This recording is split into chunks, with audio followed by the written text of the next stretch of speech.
السلام علیکم ناظرین، ٹو دا پوائنٹ کے ساتھ میں ہوں منصور علی خان۔ پروگرام میں آپ کو خوش آمدید کہیں گے۔ ناظرین، آج وزیر اعظم نے قوم سے خطاب کیا اور کشمیر سینٹرک یہ خطاب تھا۔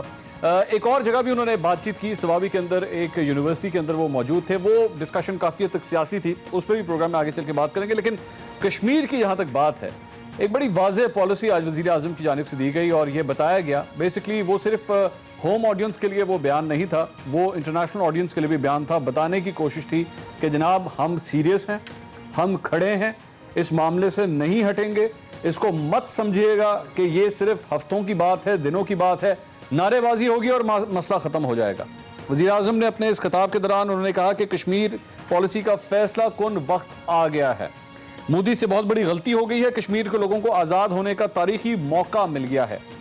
انہوں نے کہا کہ میں کشمیر کا سفیر بنوں گا، آج مسلمان ممالک ہمارے ساتھ نہیں تو کل ہمارے ساتھ ہوں گے۔ بڑی امپورٹنٹ جو انہوں نے بات کی، جسے پریکٹیکلی کہا جا سکتا ہے، جو عوام سے خطاب تھا اور وہ ساتھ ہی ساتھ ایک ڈیمانڈ بھی تھی اس کے اندر، اس میں انہوں نے کہا کہ اس جمعے کو 12 سے 12:30 بجے کھڑے ہو کر بتائیں کہ ہم کشمیر کے ساتھ ہیں۔ اب یہ پہلی دفعہ پریکٹیکلی میرے خیال میں، جہاں تک میری یادداشت میرا ساتھ دیتی ہے، کسی وزیر اعظم نے عوام سے کشمیر کے مسئلے کے اوپر جو ہے وہ نکلنے کی ایک ڈیمانڈ کی ہے کہ جناب آپ آئیں اور آ کے اپنی فورس دکھائیں۔ اچھا، دوسری بات جو ایک اور ڈیولپمنٹ ہوئی وہ ڈونلڈ ٹرمپ کی۔ آج مودی سے ملاقات ہوئی، مودی نے ایک دفعہ پھر انکار کیا کہ جناب ہم ثالثی جو ہے وہ نہیں کسی کی برداشت کریں گے، لیکن ساتھ ہی ساتھ اس نے یہ بھی مانا کہ کشمیر جو ہے وہ پاکستان اور بھارت کا دو طرفہ باہمی معاملہ ہے، اور انہوں نے یہ بھی کہا کہ جناب ہم تمام مسائل پر پاکستان سے بات چیت کے لیے تیار ہیں۔ اب مائی کوسچن از کہ جو کچھ بھی آج وزیر اعظم نے کہا ہے یہ کتنا ٹھوس ہے، یہ پوری دنیا میں کیا میسج دے گا، اور کیا جو کشمیر کاز ہے یہ اس کو آگے لے کے چلے گا یا نہیں۔ اس کے علاوہ آگے چل کے پروگرام میں اور بھی خبریں ہیں۔ سیاسی طور پر آج ایک بڑا امپورٹنٹ انہوں نے بیان دیا، وہ کچھ یو ٹرن سے متعلق تھا، میں اس پہ بھی آگے چل کے بات کروں گا۔ اور بلاول بھٹو زرداری نے آج انہوں نے یہ کہا کہ جناب آصف علی زرداری صاحب کو غالباً قتل کرنے کی کوشش کی جا رہی ہے۔ بڑا امپورٹنٹ بیان ہے، اس پہ بھی آگے چل کے بات کریں گے، لیکن سب سے پہلے I want to talk about Kashmir. میرے ساتھ دفاعی تجزیہ کا lieutenant general retire Ghulam Mustafa صاحب اسٹوڈیو کے اندر ہی موجود ہیں، تحریک انصاف سے صداقت علی عباسی صاحب ہمیں جوائن کریں گے، پاکستان پیپلز پارٹی سے مرتضیٰ وہاب صاحب ہمارے ساتھ موجود ہیں، مسلم لیگ نون سے عطاء اللہ طاہر صاحب بھی اس وقت میرے ساتھ موجود ہے۔ تمام مہمانوں کا بہت شکریہ۔ جنرل صاحب، سب سے پہلے آپ کے پاس کتنا امپورٹنٹ بیان ہے یہ، کس حد تک کشمیر کاز کی اس سے ہیلپ ہوگی یا صرف آپٹکس ہیں، آپ کے خیال میں سے کوئی فرق نہیں پڑے گا؟ دیکھیں، ایز آف ناؤ اگر آپ دیکھتے ہیں تو اس مور آف کیا کہتے ہیں جو چیزیں انہوں نے نہیں کی نا، میرے لیے وہ زیادہ کرٹیکل ہیں۔ اچھا، اور جب انہوں نے نیوکلر اس کا حوالہ دیا تو ان اے وے انہوں نے ایک ریزالو شو کیا کہ اگر بات یہاں تک پہنچی تو ہم جا سکتے ہیں وہاں پر۔ ٹھیک ہے۔ دوسرے جب انہوں نے کہا جی ہم آخری حد تک جائیں گے، اور جب آخری حد تک انہوں نے جب آگے ڈیفائن کیا کہ بھئی ہم اس حد تک جائیں گے، تو مجھے جنرل راحیل شریف کا اگر آپ کو یاد ہو بیان تھا 2015 میں، جب مودی نے لال قلعے پہ کھڑا ہو کے کہا تھا کہ مجھے گلگت بلتستان سے آتے ہیں ٹیلی فون اور بلوچستان سے آتے ہیں فون میں، تو جنرل راحیل گئے تھے گلگت جا کے، وہاں پہ کھڑے ہو کر نے کہا تھا، انہوں نے کہا جی اگر ضرورت پڑی مفادات کی نگہداشت کے لیے تو ہم آخری حد تک جائیں گے، اور اگر اس سے بات نہ مری تو حد سے پار بھی جائیں گے۔ ٹھیک۔ ایشو یہ ہے، دیکھیں یہ پاکستان کی بقا کا مسئلہ ہے، یہ صرف کشمیر کا مسئلہ نہیں ہے، اور یہ یونیلیٹرل مسئلہ نہیں ہے۔ بھارت کی کوشش یہ ہے کہ اس کو پاکستان اور بھارت کے درمیان ایک مسئلہ بنایا جائے، ورنہ مسئلہ کشمیر کا ہے، پاکستان اور بھارت کا نہیں ہے، مسئلہ کشمیر کا ہے، کشمیریوں کا ہے۔ اگر اس کو ہم صحیح طریقے سے پروجیکٹ کر لیتے ہیں اور ورلڈ اوپینین کو ہم موبلائز کر لیتے ہیں، جو بڑا مشکل کام ہے، کیونکہ دنیا کے مفادات بھارت سے جڑے ہوئے ہیں، دنیا کے مفادات بھارت سے اس لیے جڑے ہوئے ہیں کہ ادر دین جو اکنامکس کی ہم بات کرتے ہیں نا، وہ ایک آئی تھنک سیکنڈری ہے۔ جو اسٹریٹجک لیول پہ آپ بات کرتے ہیں تو امریکہ بھارت کے ساتھ 90 سے کوشش کر رہا تھا، ناؤ دے آر ٹوگیدر، اور ان کا خیال یہ ہے کہ بھئی جو پچھلی ان کی جو ڈیفنس پالیسی آئی ہے اور جو چینج ان اسٹریٹجی ہے، اس میں دو چیزیں بڑی واضح ہیں کہ اب جو ٹیررزم ہے وہ تو ہم نے سارٹ آؤٹ کر دیا ہے، ٹھیک۔ Now we have China and Russia جن کو ہم نے سارٹ آؤٹ کرنا ہے، جس کے لیے we have to be ready for nuclear war. تو وہ اس سوچ پہ رام ناتھ کا بیان اور امریکہ کی جو اسٹریٹجی، اس میں کوئی فرق نہیں ہے۔ So they are ready to go the distance Pakistan کو ریڈیوس کرنے کے لیے۔ تو if that is what we are prime minister understands, تو یہاں پر میں اس موقع پہ کوئی رنگ میں بھنگ نہیں ڈالنا چاہتا، لیکن قوم کو جس لیڈرشپ کی ضرورت تھی